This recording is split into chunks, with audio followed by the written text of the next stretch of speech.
Welcome everyone to another episode of the Budget E30 restoration. So in today's episode, we're going to go through and attend to basically the only things that really need to be attended to get this thing a perfect runner and driver. We got the intermittent start issue fixed, we got it looking better.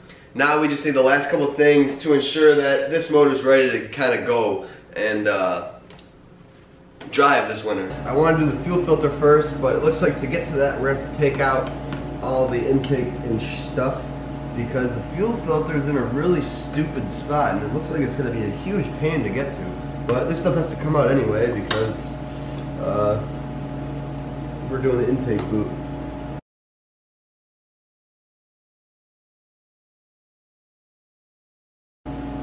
Ripped. Alright, so now we got better access to the fuel filter, which is tucked down there under the master. And that just looks so difficult to get to. I'm just going to go do that off camera really fast because that just looks like frustration. So, as I said and expected, horrible placement on this car. Absolute pain in the ass getting this out.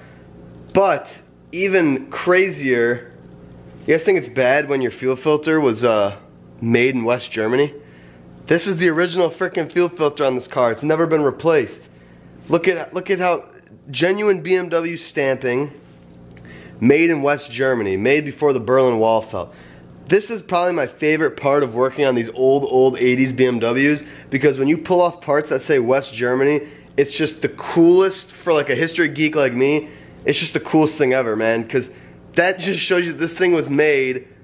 Or, yeah, the filter was made before 1986. I might have that year wrong. I think 86, right? Berlin Wall fell, 87, around there. But that's just insane. It's so cool how it says that. And it's just a little ode to the 80s here. So, I don't even want to get rid of this, man. It's kind of funny that it's original. Let's see if we can get the fuel that's coming out. Let's see if we can see the color of it. Oh, it's black. Yep. It's probably hard to see, but shaking this, the fuel that's coming out of it is black. Dude, I don't know how this car even ran on this thing. I kind of want to cut this open, but I don't want to, have a little explosion in my face. But maybe one of these days if I'm bored, I'll cut this open and see how horrible the filter element looks. But crazy. So, fuel filter, way overdue. Let's grab the new one and throw it in. Here we have our new one, made in Germany. Sounds about right. Same size, actually the right filter, good. So, I'm going to throw this back in again off camera because it's just a pain in the ass where they put this thing. So we got that squared away, and up next we're going to go ahead and figure out why the power steering pump has no belt. I'm going to get this splash guard off. If you're wondering the headlamp I'm using, this is the Odelphi headlamp right here. I have a discount code, Josh E34 for 10% off. I'll put the link down low. I use this thing every time I'm working on a car. The old style spotlights, nothing does it for me anymore because this gives you a light exactly where you need it. And I'm not even saying this in terms of advertisement or money. I'm saying this as a genuine, if you work on cars, you will love this thing. I promise you. But anyway, so we gotta take, oh man, this is all one piece. Oh, it's a huge pain in the ass to get this off. Okay, and now we can see what we want to see. I guess the power steering pump isn't actually touching. It's right there though. I could tell it's rubbed before. No clearance at all. You can see if I push the shroud, it clears. So this isn't a big deal. This is one of those things that we'll just send it and it'll clearance itself if it has to. But I don't think this is why the belt was off for sure. I mean, it still spins freely, doesn't make any noise. So let's go ahead and throw a belt on this thing. We gotta get to the pulley right there.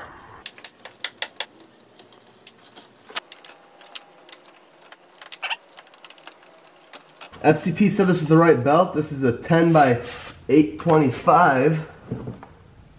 Luckily the power steering belt wraps outside of the main accessory belt, so I don't have to take that off.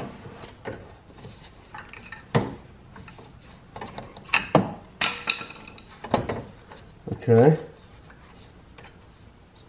All right, we are around.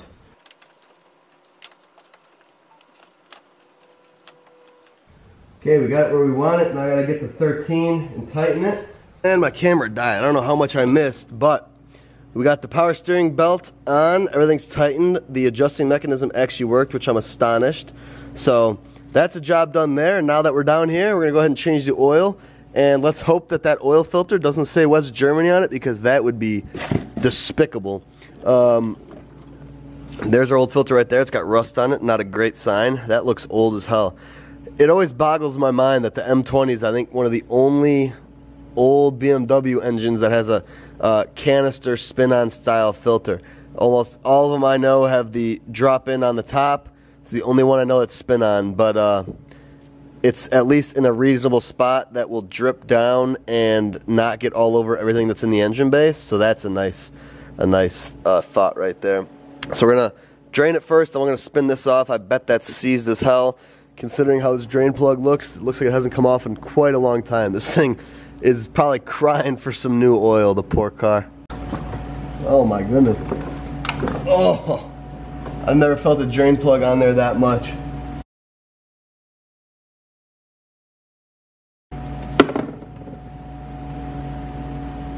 The oil doesn't look too bad. I just so happen to have vice grips that are super awkwardly sized and should fit around this, so. Oh yeah, oh yeah. The goofy vice grips come in handy. Pro Motive by Perlator 3416. Could that be a date? 2016, maybe? Possibly, otherwise I don't have anywhere else on here that says anything, so. 2016, that's a solid 6 years since an oil change. It's not too bad. New Mahle filter going in. Let's go ahead and brake clean all this drippage. Spin her on. We're only gonna go hand tight with this. You don't have to use a wrench or anything to get it on. That's bad practice. Don't forget the under shield. It's more of a pain putting back on than it was getting off. So now on M20s, I usually, M20s and M30s, give them a 20W50. That's actually the more proper spec.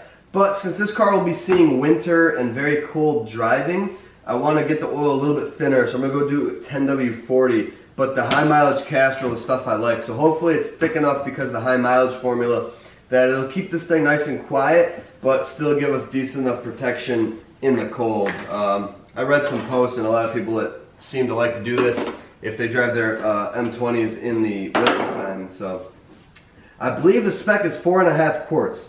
We got 5 quarts here, so I'm going to pour basically all of this in. So luckily the E28 came with a nice fresh intake boot right here, because this one is destroyed. Vacuum leak city right here. Steal the O-rings, toss that. We're gonna replace that along with this ICV hose because it's cracked here at the end. So we got a new one of those too.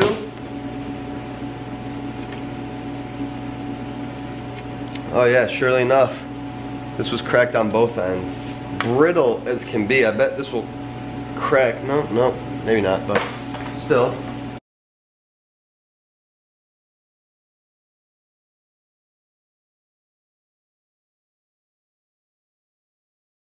I also went ahead and cut off a new piece of vacuum line for the FPR to the manifold, because this one was cracked on both ends. So that's garbage. Could have probably cut that a little longer, but voila. And now we can throw the air box back in. Alright, we're all buttoned up in here. Let's fire this thing up, make sure we got no leaks, and see how this thing runs.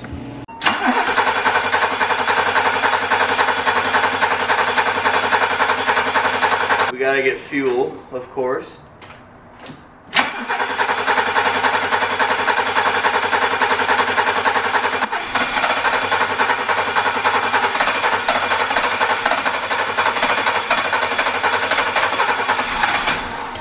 Oh my God.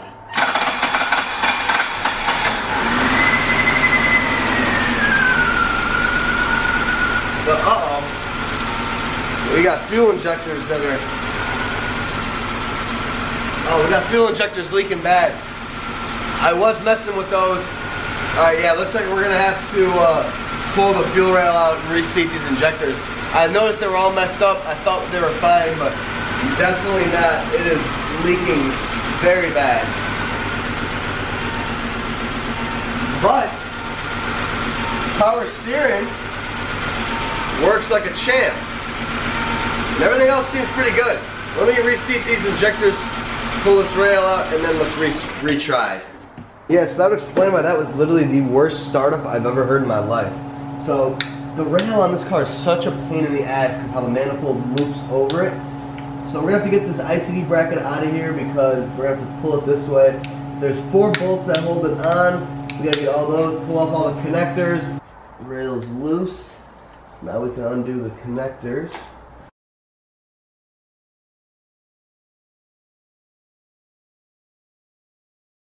Yeah, I think this crankcase hose is just going to come out entirely or else it's going to get in the way. Oh. Alright. This hose is off. Surprisingly no cracks. It's actually intact. I can already feel how much of a pain in the ass this is going to be to get back in. We have to fish out one of the injectors. Yeah, these are all goofed up, man. Not only are 2 of these different, but we have... Look at all these pintle caps, or these clamps that aren't holding these in. This one's missing one. This one obviously was missing one. The O-ring came off the frickin' injector. I don't feel like waiting, and these O-rings don't look too bad. These should seal just fine. So I'm just gonna re-lube all them and reseat them. I mean, like, look at, like, that injector clip is not on right there. That's not on. That's not on. That one I just redid. That one's missing, that one's not on, and that one is the only one that's on, and this injector obviously didn't leak. So I don't know what the hell. I think someone messed with this once before because, like I said, these colors are different. So the injectors have been changed out, and they're just, none of them are seated properly. I don't know what the hell the previous owner did, but we're going to reseat these, put some Vaseline on all the O-rings, and fit them back in the rail, and they should be alright. This one, this O-ring is shot. I'm probably going to have to replace. Okay, so all the injectors are reseated properly. All the O-rings are greased. A couple of them actually did need the O-rings replaced. Some were deformed, some were ripped, and I think those are the ones that were leaking really bad. So all the O-rings that I can see, well, meaning all of them, because I did all of them, they're all good. Like, none of them are too, like, shrunken or anything. They all have pliability to them. So I think these will all do the trick of sealing. I think it was just the fact that none of them had their clips on. So now, let's go ahead and fight the misery of reinstalling this. Okay, so it's in, but now we gotta seat them all. Holes are all lined up. Alright, that was not as bad as I thought it would be. Voila, we're back together. Alright, let's fire this thing up, and hopefully this time it runs. Oh yeah. Let's see, you leaking? No? That's 1, 2, 3, and 4 are good. 5 and 6. Perfect.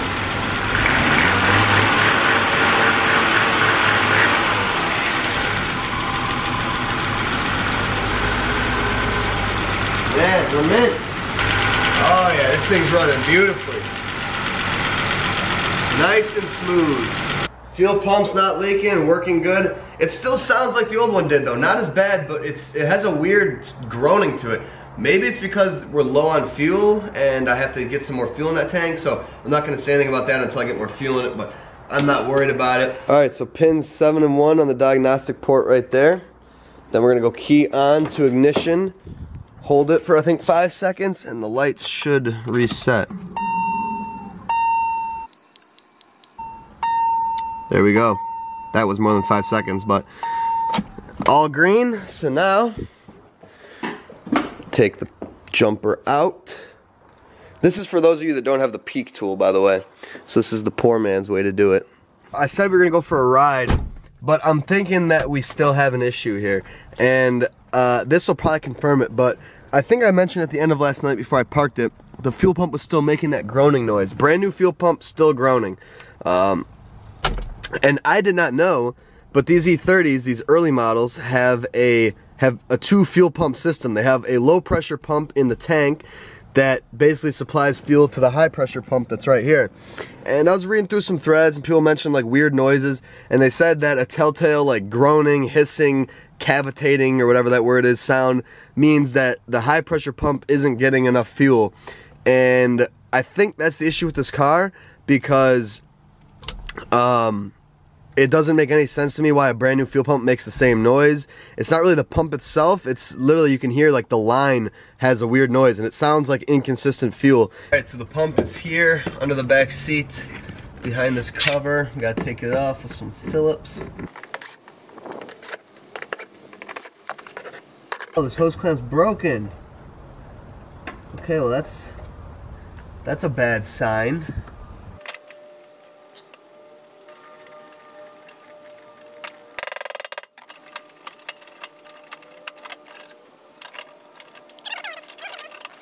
This puny little piece of crap is the pump. Oh my god, it's pathetic. So here we have the unit here, which doesn't look original. There's a zip tie on it, import direct, made in USA. That definitely ain't original, so this has been messed with before. The sock fell off and is at the bottom of the fuel tank. But what I also found down there, which I think is actually likely to be the cause of our issues here, all this. I don't know what this is from.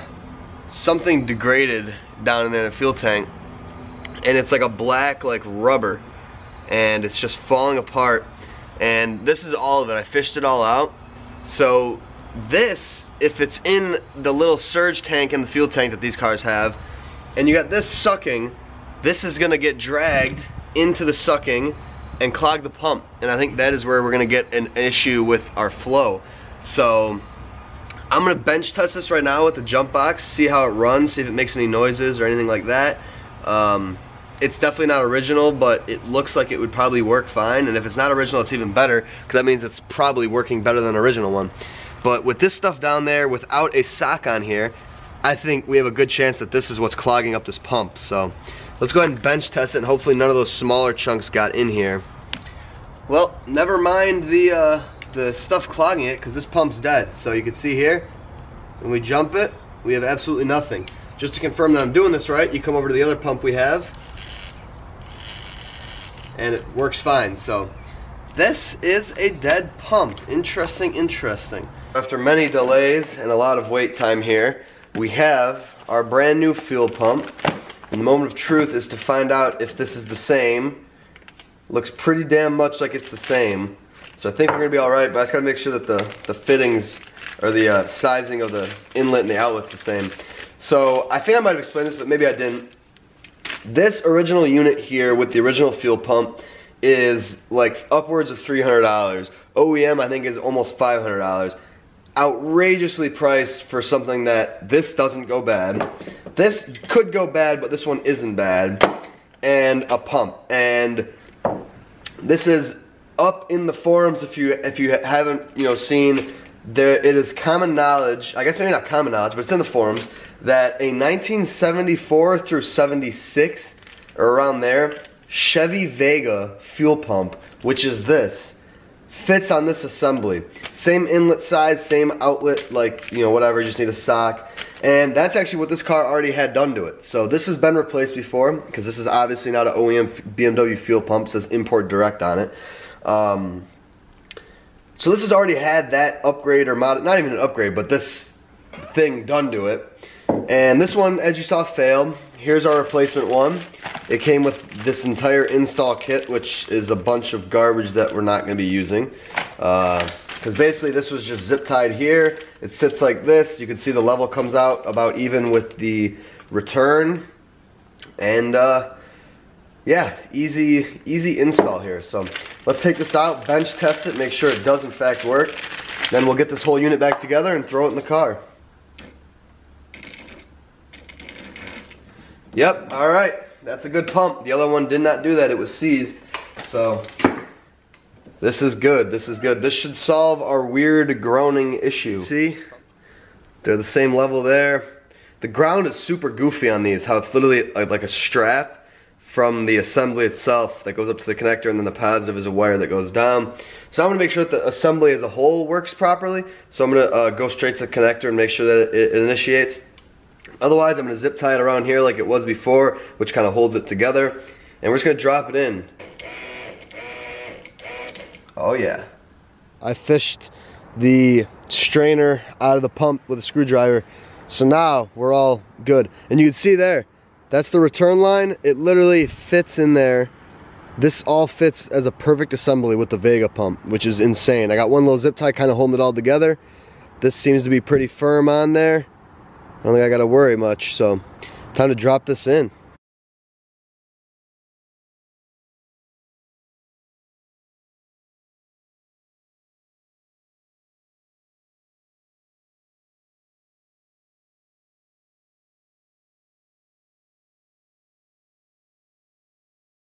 The car should start up pretty good aside from the fact that the battery's probably low, but it should be, the car should run a lot better.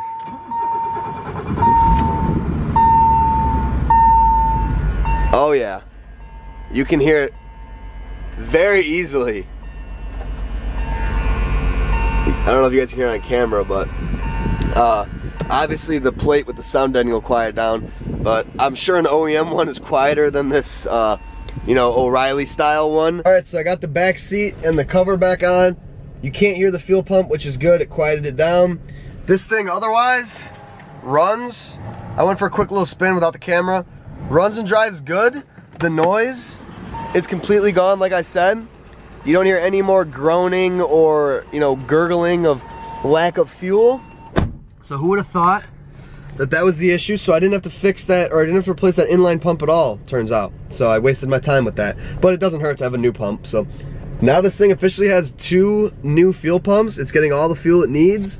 It's running pretty good. All the maintenance, the necessary maintenance is taken care of. So this thing's healthy and good to go.